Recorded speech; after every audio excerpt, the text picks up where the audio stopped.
So we're very, very excited to be here today to make an exciting announcement about some work that we've done under the mayor's leadership to promote alternative fuel vehicles within the city's taxi fleet.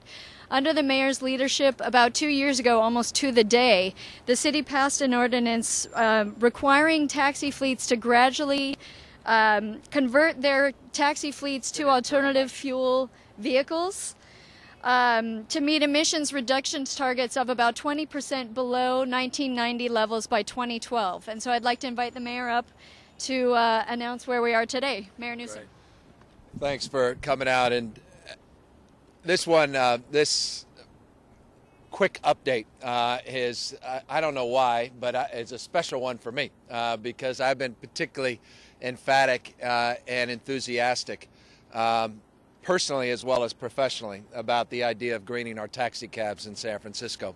As Johanna mentioned, this comes out of our local global climate action plan, which calls to roll back our greenhouse gas emissions 20% below 1990 levels by 2012. And on Earth Day of this year, I'll announce where we are, as much as I'm eager to announce where we are on that larger plan. But I'll save that for another month. Component of that, or components of that, include all those things we announce seemingly every single week on the environment. That there is no one big idea that's going to roll back your greenhouse gas emissions and reduce costs. You have to do, it's a sum total of literally, in this case, hundreds and hundreds of ideas, from energy efficiency to conversion of fats, oils, and grease through our biodiesel program, our FOG program with our buses, to the work we're doing, obviously, on wave programs and solar programs and wind programs and the like. One of the easiest things it seemed to me, though, we could do was to do exactly what we've done.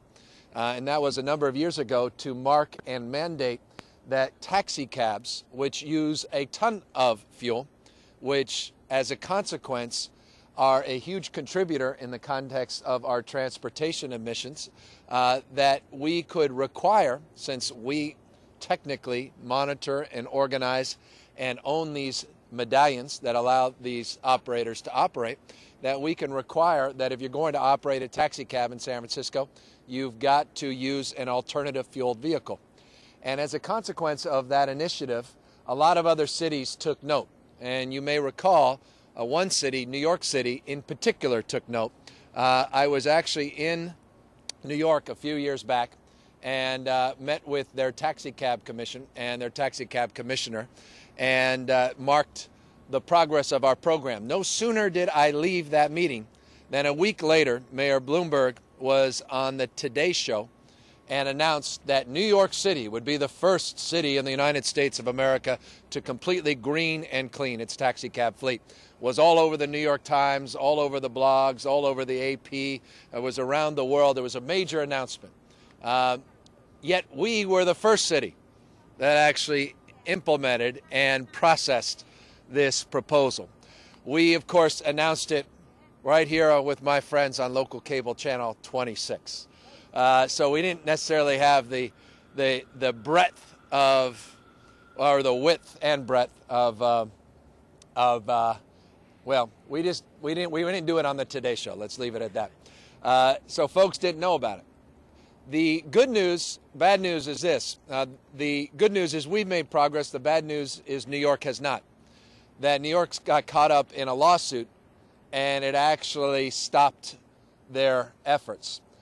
But it hasn't stopped our efforts because we came up with a framework where we got a strong buy-in from the medallion holders, from the co-ops, from the drivers in particular, and from our elected officials. And that's why today we are announcing that already 55% of all of our taxi cabs are running on renewable fuels and are clean and green. That's a remarkable accomplishment. Some 757 taxi cabs now of our rolling stock are out there not using traditional fuels and traditional gasoline. As a consequence, we're saving money and the environment and our air is cleaner.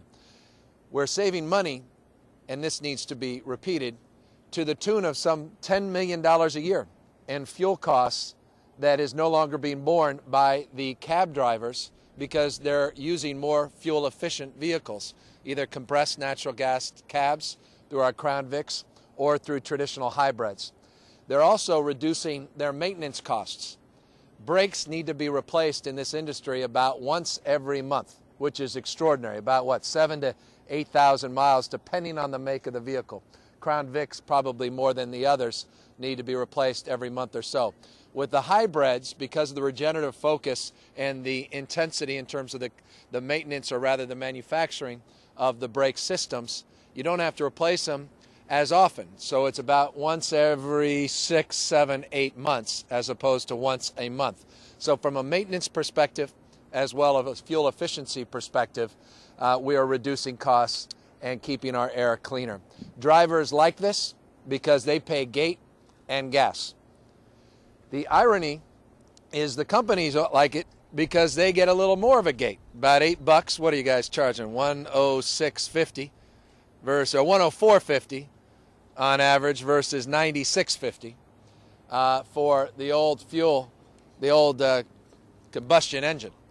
So the owners do a little bit better, the drivers ultimately do better, and all of us do better because we're breathing cleaner air. The equivalent of 4,700 vehicles are off the streets in terms of the emissions because of this initiative, and that's just on an annual basis. And we're just getting started. We're at 55%. We wanted to mark our halfway point, and we'll get there in the next year, year and a half, to close to our goal. It was a 3-year goal originally of getting 90+% of these vehicles to be alternative fuel. The reason I can't say 100% is our ramp vans, the ramp taxis, we don't have a good alternative for ramp cabs yet.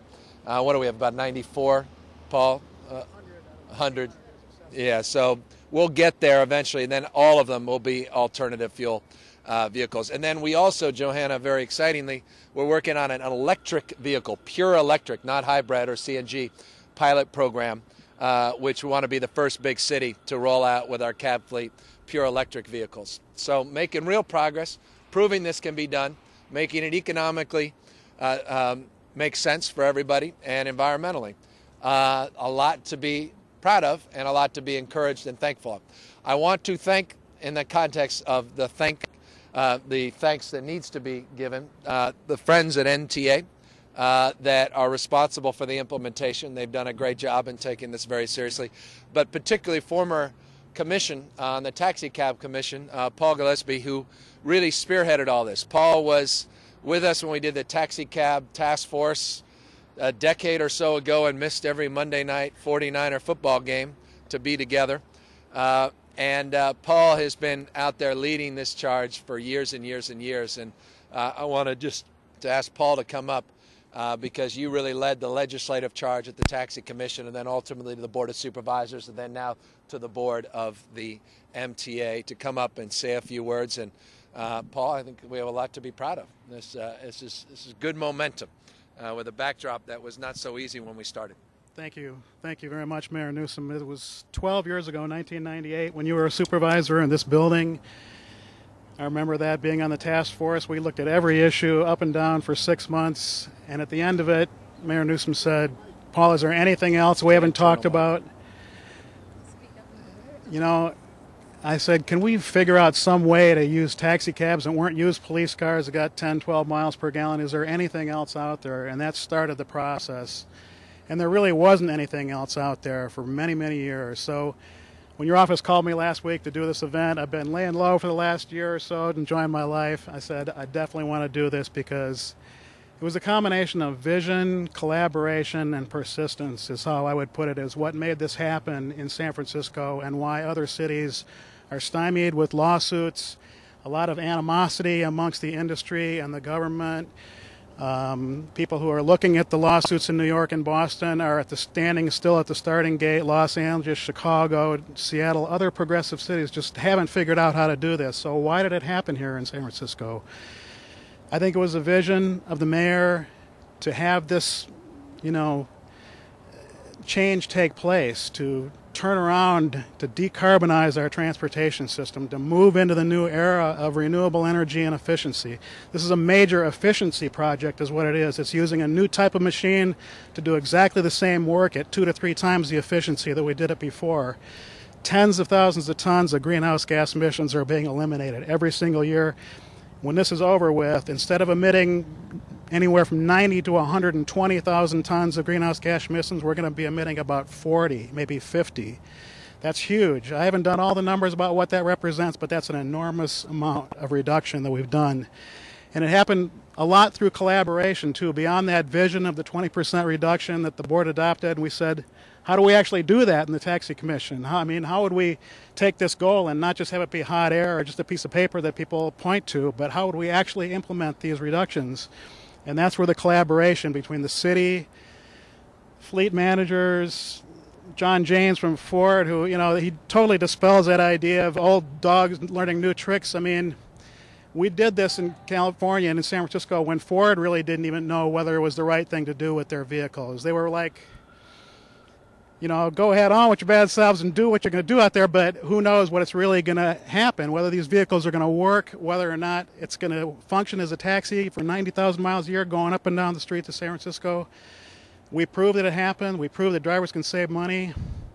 And then the persistence. I was thinking last night watching Nancy Pelosi on the wall of the House and thinking about this idea of persistence and having an idea and not giving up and just not doing it when the cameras are there, but doing it year after year and really keeping your eye on the ball and reaching your goal. And I think that's the point we're at right now, where we're well on our way. The companies behind it, the drivers are saving a lot of money. And I just want to challenge the MTA to really take this and keep it going. And the original Taxi Commission resolution envisioned not only reducing, but offsetting and eliminating greenhouse gas emissions from the taxi fleet. So we're still going to have 40,000 tons or so that we need to offset in some way. And then by 2020, the idea was that we'd have a zero-emission vehicle. So this is where I think we want to go, and I really appreciate the opportunity to be here today and speak about this amazing American industrial and municipal success story. So thank you. Thank you so much, Paul. Thank you so much. I also wanted to mention some of the taxi companies that we hear. We have a number of taxis that are represented. We've got Metro, Regents, Royal, Yellow, Green, DeSoto, National, and Veterans, all brought different examples of some of the CNG and the hybrid vehicles that you can take as a taxi passenger in the city. So thank you all for bringing your vehicles here. The last speaker I'd like to bring up is Deborah Johnson from the SFMTA. The MTA has continued the work of the former Taxi Commission in coordination with the Department of the Environment, which brought in hundreds of thousands of dollars worth of grants to encourage companies to purchase hybrid vehicles. And so I wanted to let all of the companies out there know, you as a taxi driver can get a grant of $2,000 to purchase a vehicle. Those grants are available through August of 2011. So please take advantage of those grants. And in the I'd like to bring up Deborah Johnson from MTA to tell us more about that program. Thank you and good morning, all. My comments will be brief because I think you've heard everything, but first and foremost, I want to comment on what Mr. Gillespie said. In reference to the SFMTA, yes, we are up to the challenge. On behalf of our executive director and a member of my team, Christiane Hayashi, who's led the charge, the fleet, the current fleet that Mayor Newsom referenced, more than half of that has been acquired through leveraging the clean alternative fuel grants, and we're quite proud of that. And as we forge ahead, we will continue the challenge with all of you, and I think you should take special note. When you look at the city and county of San Francisco, the #1 industry is tourism, and basically it's these taxis behind us that help get people around to these fantastic sites. So with that, I'd like to say thank you. I want to say thank you to the mayor as well as to the Department of Environment, and especially thank you to the former president of the Taxi Commission, Paul Gillespie, for his foresight in reference to forging this ahead, and we will continue that challenge by implementing this as we go forward. So we're 55% of the way there. Every day we'll get closer, and the goal is within that 36-month framework to get 90-ish plus % there. The reason we wanted to give that timeline is self-evident. We didn't want to take every cab off the street, maybe cabs that only had 30, 40,000 miles, and then pull them off. Obviously, that made no sense. We'd phase these out. But as Paul mentioned, these go about, 90, 100,000 in some cases miles a year, which is more than most of our cars go in a lifetime. And they're off the road at about 350,000 miles, which is certainly well within sometimes as much as 48 months, depending on the vehicle. So that's the idea, and that's where we are. I'm very excited and prove that this can be done in every other city in the state of California and across the country. And that's really the clarion call here. And finally, to Mayor Bloomberg, we have done it. We're challenging. He's going to come back at me. I know, Michael. That's why I like it. We have this good competition. But we beat you on this, Mr. Bloomberg, sir. I have to be nice to Michael. Anyway, any questions? Happy to answer on this topic. The health care bill passed yesterday. It started, San Francisco had the early health care before the entire nation. How do you feel seeing that leadership go across America? Well, just because I promised to keep this on topic, I'll connect health care bill and taxi cabs because they're all interrelated. The whole idea is to now, this is a big point about the health care bill generally, is once you move away from the debate about access, you can have the real debate, the debate that matters, and that's about wellness and prevention, because that's the debate that brings down costs and truly saves people's lives. We don't care about the care at the back end. That's important as much as we should be caring about the front end care, and that's the wellness programs and prevention programs. That's exactly what this initiative does on the taxi cabs. It's about the air we breathe. It's about asthma rates. It's about the issues of environmental justice. It's about concentration of those environmental issues in areas of poverty that are traditionally underserved by the healthcare delivery system and by our preventative frameworks and focus in terms of wellness programs. And so I think a lot of these things weave in quite nicely to the healthcare debate and the healthcare bill. Our environmental efforts are about saving the planet, sure, but also reducing costs in terms of the front end user and on the back end to those that have the secondhand burdens, particularly as it relates to air quality and the like. And so that's another big part of the taxi cab announcement today, marking that success. You say alternative. Are you restricting it only to compressed natural gas, or are you open to all kinds of alternatives? We're open to if you got some canola oil and you want to run a cab, I'm all for it. You want to be part of our fats. Shuttles as well, or just the cab? Amen. We have a requirement for our rental cars at the airport that they have to have a percentage that run on alternative fuels, and some of them do, some of them don't. But a lot of these are hybrids. They're not all CNG. In fact, the smaller percentage of all these alternative cabs are CNG. It started out mostly CNG with the Crown Vics, and then we started getting more hybrids out on the market, and they were tested, and they turn out to be very, very effective. But I think the reason we want to move with electric is the idea is not to reduce emissions, but to eliminate emissions, and that's what the green cabs, the all-electric cabs can do. And I just think it would be a pretty extraordinary vision for this city to go 100% all-electric. In order to get there, the technology still needs to catch up, but they thought we were audacious, Paul and I, 10 years ago, that we'd ever be having this announcement. They said that won't happen in our lifetimes. Here we are, and I think it's exponential, the progress, so I think it's very doable. And hopefully, by the end of my term, be it 1 or 2 years, we will have a demonstration project out there on the electric cabs. What's the percentage on the city-owned vehicle fleet for alternative? And is there? I I'll get you the latest numbers. But yeah, we're getting close. I mean, we're doing two things. We're eliminating the number of vehicles, period, and then when we buy new ones, we have to buy alternative fuels unless there's an exemption provided because certain trucks there's not a market for those alternative vehicles. So we're getting. I think we're well over a third right now. I can get you the latest numbers. We'll pass them on to you. Your first debate, Big Time Labor will make endorsements today. Is this health related again? Is that my mental health you're referring to? Or yeah, let's keep it on this issue, and I'll answer those questions.